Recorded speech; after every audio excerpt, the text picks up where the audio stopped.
네, 안녕하세요. 여러분들의 구독과 좋아요로 이 채널이 유지되고 있습니다. 네, 영상 속도는 1.5배를 추천드리는 바이고요. 네, 이번에도 어떤 소식이 나왔는지 같이 한번 내용을 보도록 하겠습니다. 하원에서 러시아 벨라루스와의 정상 무역 관계를 종료하는 법안이 가결이 됐다라고 하네요.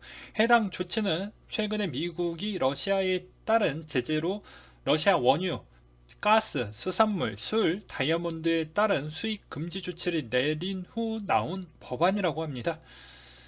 그 다음으로 러시아에 1억 1,700만 달러 규모의 달러채 이자 지급이 이루어졌다라고 하는데요. 뭐 간단하게 이야기를 하면 어떻게 지급을 했었을까라는 점이 궁금해 하실 것 같아서 조금 설명하고 가면, 기존에 이제 은행에서 봉쇄됐던 그 은행을 통해 가지고 너희들이 꺼내서 가져가라 뭐 이랬다라고 합니다. 뭐 간단하게 이야기를 하면, 그래서 러시아 자체 은행에서 지금 유동성이 있고 아직 뭐 정지가 되어져 있는 그런 은행 쪽에서 뭐 빼간 건 아니고, 해외에 있는 은행에서 러시아 쪽에 있는 외화 자금을 갖고 있는 그것을 동결을 풀어서 가져가라고 했기 때문에 이 점도 참고하셨으면 좋겠고요. 달러 인덱스 추이는 97.97을 기록을 했다고 합니다. 유로화 강세를 지속되는 가운데 대외 불확실성이 완화에 따른 증시 상승 등 위험자산 선호 심리가 강화됨에 따라 하락을 보여주었다고 하고요. 그러면서 뭐 코인베이스나 그 다음에 벡트나 뭐 이런 성장 가능성이 있는 높은 주식들이 대거 많이 올라와 주었습니다. 그래서 오히려 저도 상당히 많은 회복을 좀 보여주었다고 보시면 될 것 같고요. 네, 금 가격 추이는 온스당 1942달러 선에 마감을 보여주었다고 합니다. 유가 상승 반등에 따른 100달러 선이 돌파함에 따라 인플레이션 불확실성이 지속되는 가운데 낙폭 가대에 따른 반발 매수세가 좀 이루어졌다라는 것과, 유가는 배럴당 103.88달러 선으로 마감을 보여주었다라고 하는데요. 국제에너지기구 하루에 300만 배럴 가량의 러시아산 원유 공급이 차단될 수 있다라고 우려한 가운데 약폭 과대에 따른 매수세에 힘입어서 상승을 좀 보여주었다라고 합니다. 그 다음으로 코인에 따른 이야기를 좀 해보려고 하는데요. 이것도 해당 커뮤니티에서 미리 또 올려드리기도 했었죠. 네, 코인과세 1년 늦춰졌는데 인수위에서 1년 추가 유예 검토를 좀 해보겠다라고 하는데, 그 이유도 다 있다라고 합니다. 왜 그러냐면 아직 뭐 준비 단계가 좀 미비하다. 그리고 법안에 따른 테두리가 너무 모호하다. 그래서 저는 이것에 상당히 공감을 느끼고, 뭐 정치적인 색깔은 없어요. 예. 왜 공감을 느끼냐면, 말 그대로 법에 따른 테두리가 좀 애매모호한 성향이 많이 있거든요. 이 말의 의미는 잠재적인 범죄자를 충분히 만들 수가 있다라는 거야. 너는 이제 어떻게 보면 세금을 내지 못했다. 나는 떻게 보면 시민의 대상자에서 떻게 보면 나에 따른 역할을 충분히 다 이행을 했음에도 불구하고도 법의 기준이 모호해지면 어느 쪽으로 몰고 갈까요? 네. 요새 분위기를 본다라고 하면, 일단은 어떻게 해서는 마녀 사냥이 됐던지 아니면 이슈화 시켜가지고 그 사람이 잘못하지 않았음에도 불구하고도 잘못하게끔 되는, 요새 좀 그런 예민한 사회로 좀 바뀌어가고 있다라는 걸 너무 많이 체감하고 그런 거를 좀 많이 느껴봤기 때문에 그런 피해가 없길 바라는 차원에서 좀 더 천천히 진행을 해야 되지 않겠냐라는 입장인 거고요. 세금을 안 낸다라는 게 아닙니다. 명확하게 좀 만들어 놓고 좀 천천히 진행을 하자라는 것이죠. 그런 이야기를 좀 드렸고요. 그리고 그 다음으로 시진핑 올 가을 정도의 대만에 따른 뭐 침공을 할 수 있다라는 러시아 기밀 문건이 유출이 됐다라는 설이 나오고 있는데요. 이게 이제 되게 웃긴 게, 왜 이 시점에 이런 문건이 터졌을지도 우리는 좀 생각을 해볼 필요성이 있겠지만, 아무래도 러시아와 이제 중국 간에 따른 관계도를 좀 엮어서 어떻게 해서든 좀 피해를 에, 주려고 하는 부분이 또 있을 것 같고, 그 다음에 여기서 또 최고의 또 수혜를 받는 국가가 또 있겠죠. 그러면 답이 어느 정도 나올 것으로 보여집니다. 근데 반면에 중국을 최근에 저도 갔다 오긴 했잖아요. 근데 저희 매우 개인적인 생각을 해보게 되면 좀 더 조사해보고 확인을 해볼 필요성은 있겠지만 중국은 아직 내실 다지기를 할 필요성이 있습니다. 그래서 굳이 지금에 따른 대만의 침공 가능성은 매우 낮다라고 보고 있거든요. 네, 매우 낮다라고 보고 있습니다. 왜 그러냐면 일단은 제 연임이 된 지 얼마 안 됐고, 그리고 또 어떻게 보면은 지금 시점에서 또 시진핑의 또 반대 세력들이 또 목소리를 내고 있는 형태이면서 최근에 곡물가나 여러 가지에 있는 식품 물가 추이가 상당히 많이 올라가고 있는 실정이고, 그리고 부동산 추이, 특히 중국의 부동산에 따른 세금을 좀 더 올리겠다라고 하니까 반감심이 엄청나게 민심이 좋아지지 않고 있는 실정을 보게 되면 뭐니 뭐니 해도 내실 경제 다지기가 좀 중요한 시점이라고 생각을 하기 때문에 대만을 어느 정도를 공격을 하고 싶은 마음은 있고 그런 자료와 준비는 갖고는 있지만 아직은 좀 아니지 않을까라고 생각을 합니다. 그리고 또 만약에 대만을 침공을 했었을 때 러시아가 어떤 형태로 나와줄지도 좀 중요하게 되고요. 왜냐면 중국 혼자서 단독적으로 움직이기에는 좀 힘듭니다.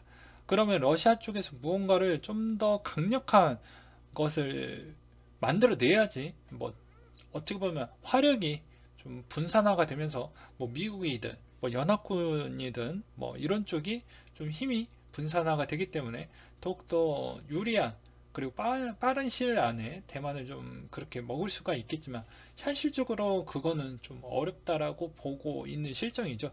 그리고 또 대만 쪽에 있는 세부 자료를 보시게 되면요. 최근에 또 그만큼 긴급 상황으로 지금 전투태세 준비를 이미 다 갖춰져 있는 상태이기 때문에 이거는 조금은 거리감이 있지 않을까라는 생각이 들기도 합니다. 그리고 가상자산 트래블 룰이 다음 주에 있죠. 그래서 이 솔루션의 연동 목표가 있다고 하는데요. 뭐 이제 빗성 코인원 코빗 등 해서 코드 솔루션을 25일 완료를 목표로 두고 있다고 하니까 이때 뭐 여러 가지 또 문제점이 나올 수도 있고요. 뭐 변수도 생길 수도 있으니 특별히 웬만하면 좀 주의를 하셨으면 좋겠고, 또 24일, 25일 정도 때는 웬만하면 입출금 부분에 대해서도 뭐 문제점이 발생을 할 수도 있으니 웬만하면 안 하시는 걸 추천을 드리는 바가 될 것 같습니다.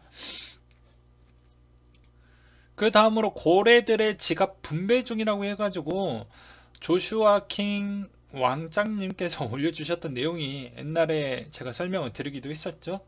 그래서 뭐 결과론적으로는 1위부터 고래부터 4천위 고래까지 쫙 훑어봤는데 뭐 이분이 아니더라도 제가 뭐 따로 매번 실시간 방송에서도 따로 제가 확인을 해보고 말씀을 드리기도 했습니다. 특히 1000개에서 1300개 엄청나게 늘어났고 그게 오히려 좀 분배가 일어난 거 아니냐. 그래서 또 최근에 자료를 이렇게 또 보게 되면 자, 2020년도 10월 29일부터 3월 17일까지 비트코인 변화와 증가와 감소해 있는 지갑수와 코인수 부분이 나타나져 있는 해당 표를 보시게 되면 이해를 하실 수가 있습니다. 이렇게 빨갛게 되어져 있는 것을 증가했다라고 보시면 될 것 같고요. 파랗게 되어져 있는 것을 감소했다라고 보시면 될 것 같습니다. 그러면 당연히 해당에 있는 이 지갑이 규모가 작은 쪽이 해당의 분배수가 많이 늘어났다는 걸 알 수가 있겠고, 그리고 코인 수 자체도 많이 이쪽에 분포가 되어져 있다는 것을 알 수가 있게 되겠습니다. 또한 여기에서도 100개에서 1000개 부분이 비트코인 수가 좀 많이 늘어났다는 걸 알 수가 있게 되겠고, 오히려 반대로 지갑 수는 이쯤에서 좀 많이 줄어들었다는 걸 알 수가 있게 되겠습니다. 그래서 총합 부분에 대해서는 비트의 양이 보았을 때 45만 3,600 비트코인인데 여기에서 이제 비트코인 변화량을 보게 되었을 경우에는 마이너스 형태를 보여주고 있다라는 것이겠죠. 이 말의 의미는 무엇이냐면 비트코인 지갑이 어마어마하게 늘어났다는 건 물론 신규도 많이 들어오긴 했겠지만 반면에 그만큼 많은 쪼개기를 지금도 진행을 하고 있다 라고 보는 게 맞을 것 같고, 그거에 따른 또 매번 설명드리기도 했지만 거래소에 원래 비트코인이 어느 정도 물량이 계속 그 안에서 놀고 있어야 되는데, 해당에 있는 그 비트코인이 개인 제갑적으로 많이 들어가고 있다는 게 트래블 룰 적용 때문이라는 점을 또 기억을 해 두셨으면 좋겠습니다. 그 다음으로 유럽의 최초 메타버스 테마 ETF 런던 증권 거래소에 상장을 한다라는 내용과 클레이 X에서 디스코드 오픈 카톡이 폐쇄가 됐다라는 내용이 나왔는데요. 이 내용이 이제 보게 되면 이제 프로모션을 진행한 바가 있었는데, 이게 생각보다 뭐 여러 가지 문제점과 또 뭐 판매가 다 되지 않았다라고 합니다. 완판되지 못해서 이런 뭐 문제로 인해서 뭐 폐쇄가 됐다라는 좀 안 좋은 부분이 좀 있었고요. 그 다음으로 러시아 외화국채 만기 도래일과 금액을 보게 되면은 가장 큰 규모가 4월 4일자 큰 것만 이야기할게요. 그리고 3월 31일자, 그리고 그 다음으로는 6월 30일자 정도가 될 것 같습니다. 근데 대다수 어차피 5월달 기반에서 거의 다 대부분 전쟁이 종료가 될 것 같다 라고 이야기를 하고 있으니, 아무래도 4월 4일자의 여러 가지 변칙적인 부분만 좀 피해 가시면 될 것 같다라는 생각과, 그리고 싸이월드에 따른 급락이 나왔는데요. 그 급락의 미치는 부분이 이번 이런 영향성 때문에 그렇다고 하는데, 이 싸이월드 Z에서 베타랩스에서 가처분 소송의 법원서 기각이 나왔다고 합니다. 베타랩스가 싸이월드 Z의 상대로 제기한 가처분 소송을 기각을 하면서 3월 16일 싸이월드 Z에 체결했던 양해각서가 효력을 갖고 있다라는 로펌의 의견서를 제시하면서 블록체인 사업을 해야 한다라고 주장이 나왔는데, 싸이월드 Z는 상대로 가처분 소송이 제기가 됐고 지난 4일날, 그리고 재판부가 결정부에서 Z가 랩스와 계약 해지한 것은 적법하다라고 판단이 나오면서 뭐 이런 영향을 좀 끼쳤다라고 합니다. 아무래도 불안 요소 때문에 그렇다라고 좀 보시면 될 것 같고요. 그 다음으로 우크라이나 외교관은 다음과 함께 출국하려고 하다가 체포가 됐다고 합니다. 14만 달러와 6만 8천 유로, 12kg의 금괴와 13.8kg의 금 장신구를 들고 튀려고 했다고 합니다. 그래서 여기가 얼마나 부패가 됐는지를 알 수가 있게 되겠죠. 뭐 저번에도 말씀을 드렸습니다. 우크라이나에 대해서는 왜 이제 국내에 있는 뉴스들은 왜 그렇게 우크라이나 쪽을 되게 이쁘게 포장을 해서 그렇게 지지를 하는 이유는 무엇이냐면, 원래 이제 좀 약한 쪽을 더욱더 부각시키면 감성을 좀 건드는 부분이 있잖아요. 예, 그런 점이 있겠고요. 두 번째로는 아무래도 민주주의 쪽의 성향이고 사회주의 쪽 성향이다 보니까, 당연히 우리는 민주주의인데 사회주의를 좀 지지하는 건 좀 모양이 좀 그렇죠. 그리고 미국에 따른 눈치도 있을 것 같고요. 근데 우크라이나 너무 많은 부정부패가 있었기 때문에 저는 항상 중립을 보고 있는 실정입니다.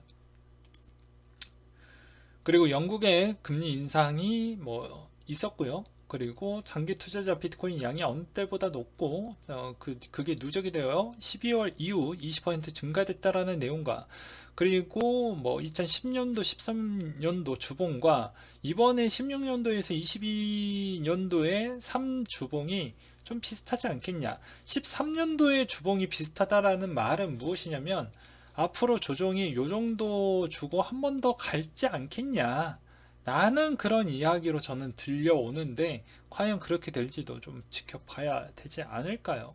라고 저는 생각이 들고요. 그 다음에 코인베이스에서 미등록 증권 판매로 소송이 좀 있다라고 합니다. 그래서 신고하지 않고 영업에서 승소 피해 보상의 분배가 예정이 된다라고 되어져 있는데, 이제 결과가 어떻게 나오느냐에 따라서도 코인베이스 주식에 따른 영향이 있는데 또 봐야 되겠죠. 그리고 이도 고래들이 이더리움 출금한테 항상 저점이다 라고 하는데요.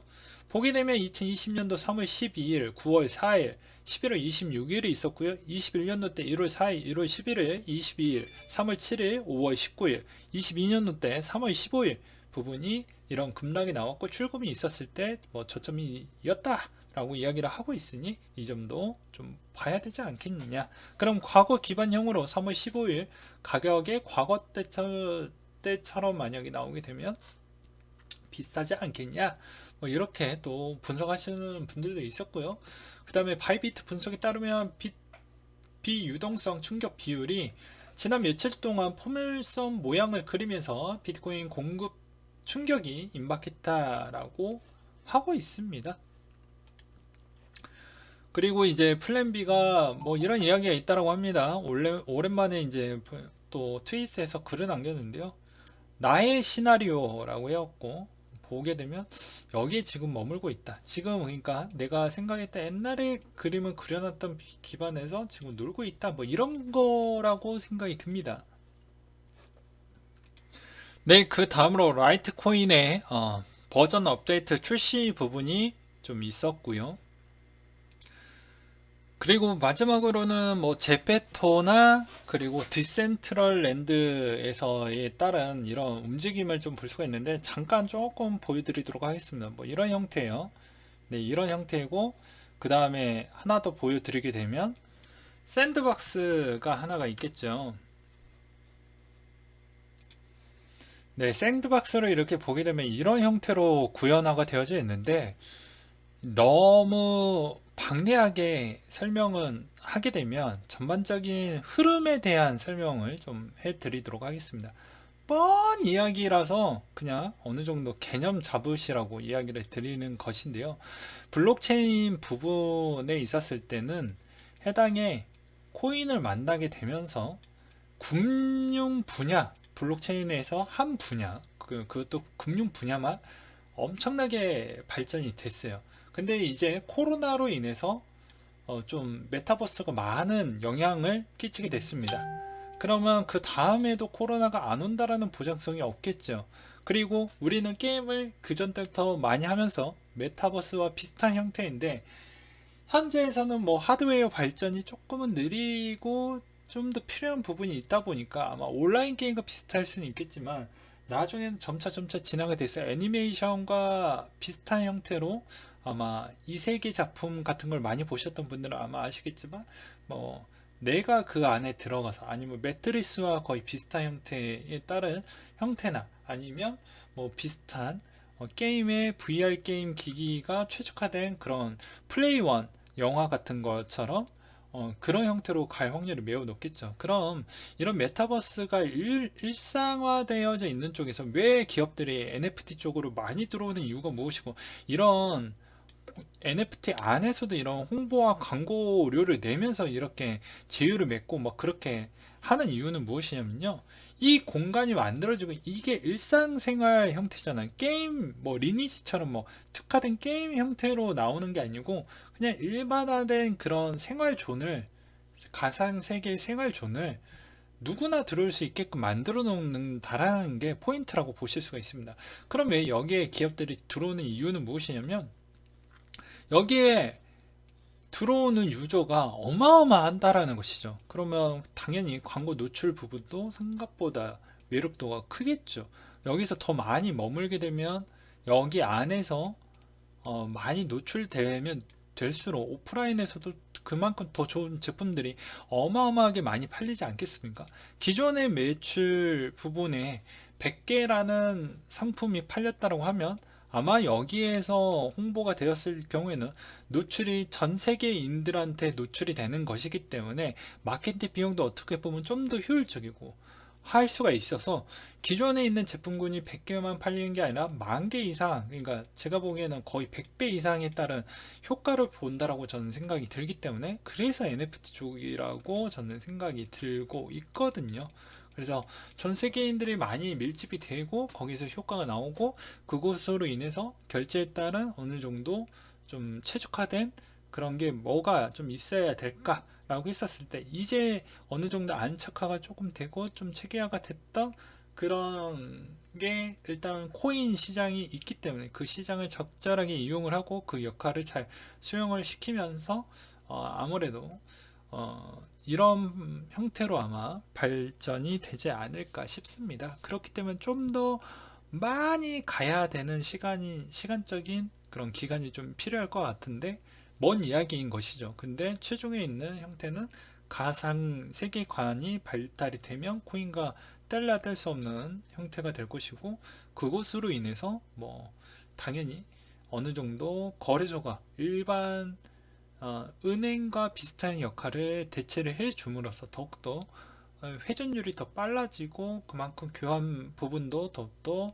어, 확장성이 커지고, 그리고 제품을 교환할 수 있을 만한 그런 형태도 원활하게 될 것이고, 그리고 또 페이스북 자체가 오히려 뭐 어떻게 보면 언어의 장벽이 안 생길 수 있도록 그걸 우선적으로 개발을 한다라고 했기 때문에 더욱더 장벽에 있는 문을 최대한 하게 없애려고 하는 그런 거를 계속 연구를 하고 있기 때문에, 그렇게 되면 진짜 완벽한 메타버스라고 저는 생각을 합니다. 그래서 여기는 이제 현존에 우리가 살고 있는 공간에서 또 다른 세계관이 열리는 부분이기 때문에, 이 세계관에 있었을 때 또 자산이 또 필요할 것이고 돈이라는 게 필요할 것인데, 그 돈이라는 부분에 있어서 일단은 만들어진 돈을 먼저 쓸 확률이 매우 높다라고 보시면 될 것 같습니다.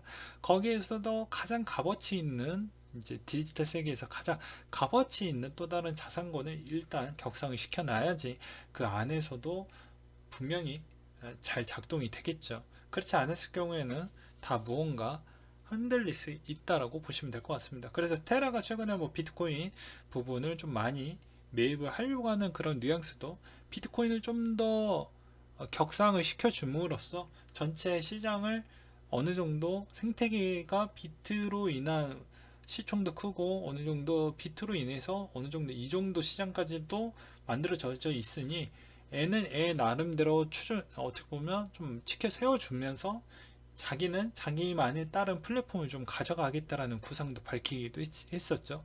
그렇기 때문에 어떻게 보면 자기만에 있는 코인에 따른 발달 요소도 중요하겠지만, 반면에 내 코인만 먼저 많이 가겠다 이렇게 생각하시지는 않으셨으면 좋겠습니다. 물론 여기 안에서도 폰지도 많고요, 그리고 문제점도 많이 있으니 여러 가지 색출을 하면서 투자를 하시길 바라겠습니다. 코인 투자는 매우 위험한 투자이고 가장 초고 위험 투자군에 소속을 하고 있기 때문에 그만큼 많이 알아보시고요, 많이 공부하시고요, 그만큼 열정을 쏟아 부으면서 공부를 많이 하시면 좋은 결과가 나올 것으로 보여지면서 이상으로 마치도록 하겠습니다.